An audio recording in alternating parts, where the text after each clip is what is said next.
Sejak November 2025, setiap harinya di SPBU Gunung Sari Makassar, Suci Ramadan Asyam harus bergelut dengan rutinitas yang padat demi menghidupi anaknya.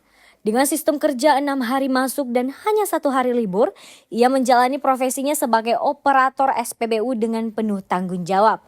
Pada momentum Hari Kartini, Unhas TV menemui Suci yang bertugas pada shiftnya. Mulai pukul 2 siang hingga pukul 10 malam, perempuan tangguh ini berdiri tegak di balik pompa bensin, melayani setiap kendaraan yang datang tanpa mengenal lelah. Wajah lelah Suci menyiratkan keikhlasan yang dalam. Meski harus pulang malam dan menembus dinginnya kota Makassar, semangatnya tidak pernah padam karena ada senyum sang anak yang menanti di rumah. Menurut Suci, dirinya tetap semangat bekerja demi anaknya. Karena itulah ia memutuskan untuk tidak lagi menjadi pengojek online agar memiliki waktu dengan anaknya.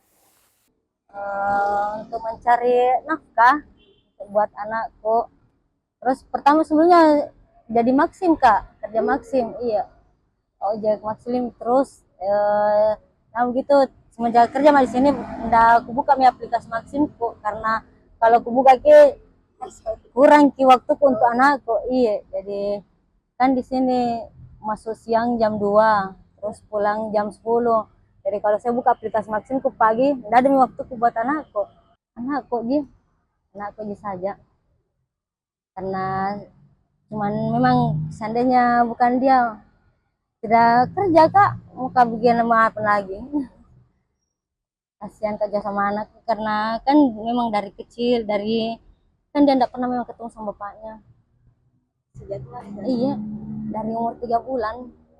Itu cuma pokoknya sekarang tidak ada yang kupikirkan tentang diriku. Anakku semua.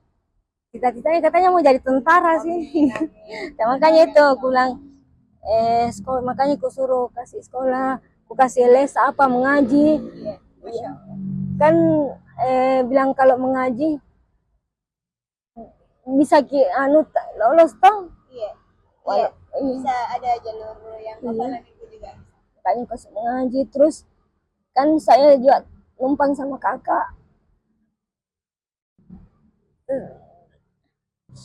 Ya kan orang tua sudah tidak ada.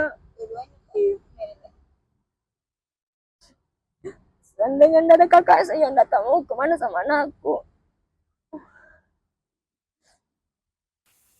Bagi Suci, kelelahan fisik tak pernah sebanding dengan mimpi besar putranya.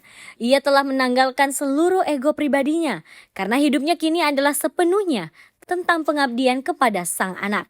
Ia berpesan kepada seluruh perempuan untuk tidak pernah menyerah pada keadaan.